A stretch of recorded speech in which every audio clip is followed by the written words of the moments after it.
Some welcome news for the RBA and banks this morning. They're no longer the country's most hated organisations. The award for Worst Australian Company of the Day. Oh, wait, it's not Australian.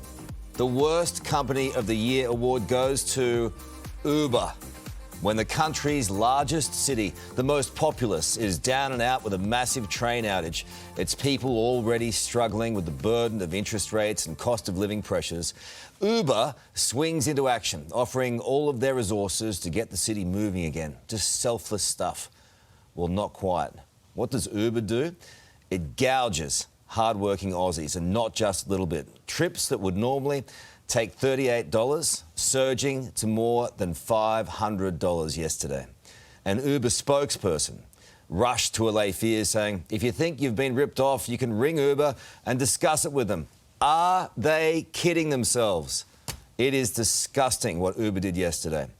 Joining us to discuss today's headlines is Queensland Senator Matt Canavan in Canberra and Nine presenter Tom Wren in Adelaide. Matt, good morning to you. Commuters being quoted up to almost $300 just to get home. Mums trying to get their kids from school. This is shocking, and they've got form with big events. Well, Karl, it is outrageous. It's like charging a thirsty man in the desert $100 for a bottle of water.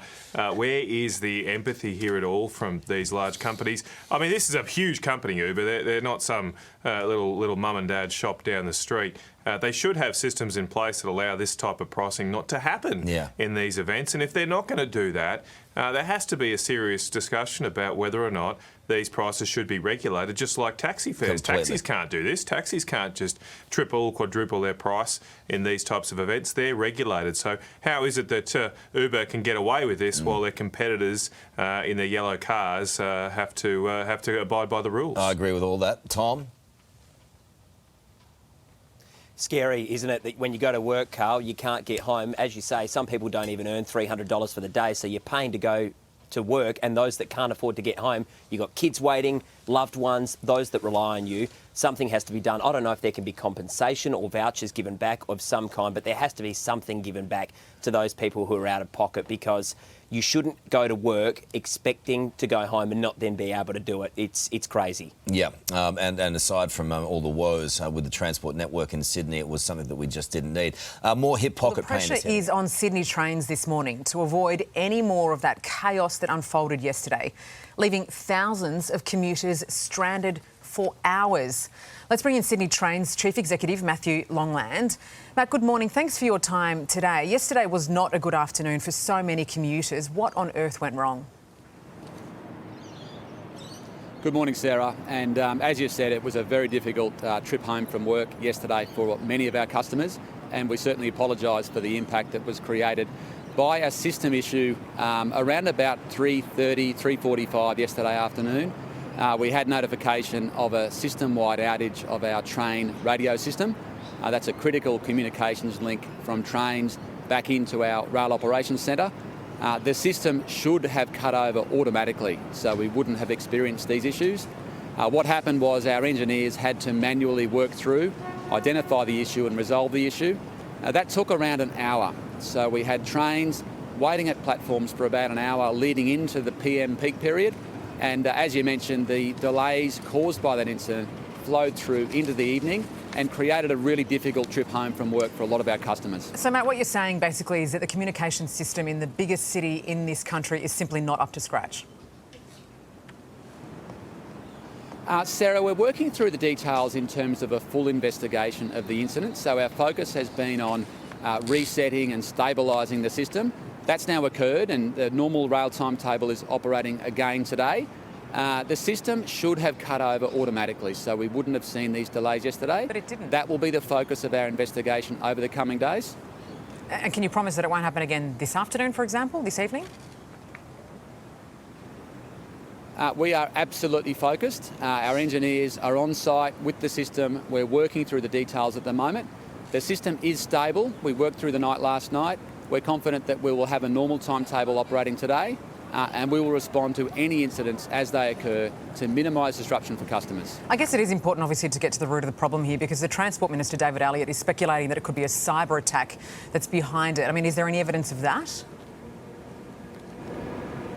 The work we've done overnight indicates that it was a component failure, so a faulty component which was replaced in the system, so not related to a cybersecurity issue.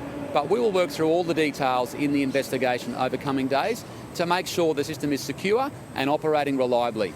So does it tell you then that the government is just looking for an excuse not to cop the blame here? Because the Sydney Rail Network has been under fire now for some time. We're 2 weeks out from an election. I mean, how much of the pressure are they feeling at the moment on this?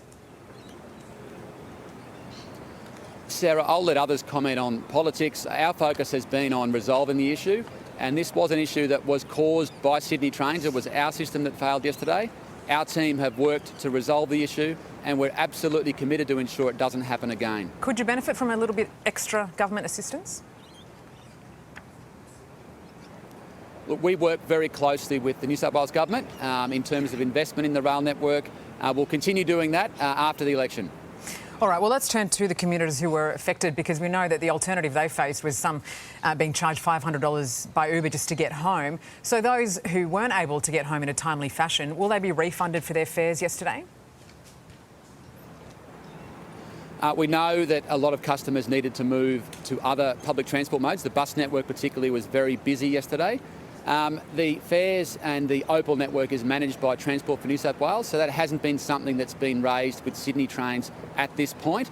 But certainly we do feel for customers that were impacted yesterday, those that were making a trip home from work, which took much longer than it should have taken yesterday. OK, so tonight should people be planning alternative modes of transport home, or will they be OK? The network is operating to a full timetable again today. The system has been stabilised, services have been restored, and we're running a normal timetable today. Welcome back. Sydney's rail network is under the spotlight this morning following a citywide shutdown during peak hour yesterday. 2GB's Clinton Maynard was among the chaos and joins us now. Good to see you in the studio, Clinton. Hi, Sarah. Now, you were at the stations yesterday. What was it like? It looked absolutely chaotic. Complete confusion and chaos. I got wind at about 3 o'clock, so I went straight to Martin Place Station. When I went down the escalators, 2 trains, one stranded at each of the 2 platforms of Martin Place, and inside, passengers inside just looking perplexed. They didn't know what was going on. No. To make matters worse, 3 o'clock, schools are finishing right across Sydney. All those students, those children were heading to train stations. They couldn't tell their parents what was going on. They didn't know what was going on. And passengers continue to stream into those platforms. No communication and no answers and no real solutions at that point. It was going to always be a nightmare. Do we have answers now? I mean, at one point, the Transport Minister was saying that it could be something sinister.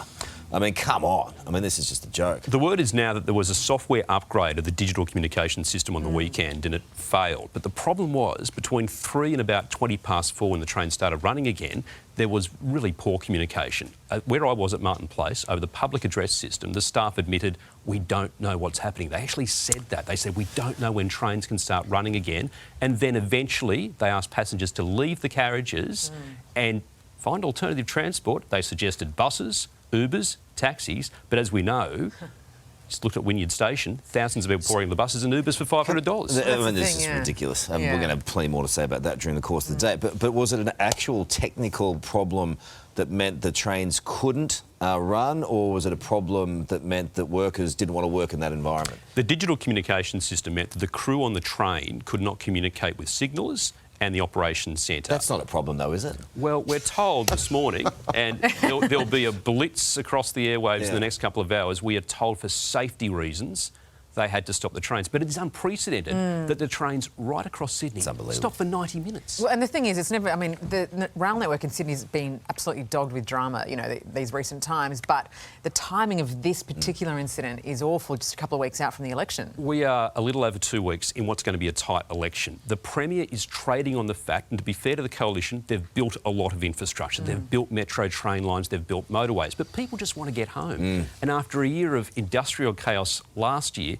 this is not what the Premier's going to want. No, that's for sure. Good to see you, mate. Great reporting yesterday too. Thanks. Hey there, Today fans. Sarah and...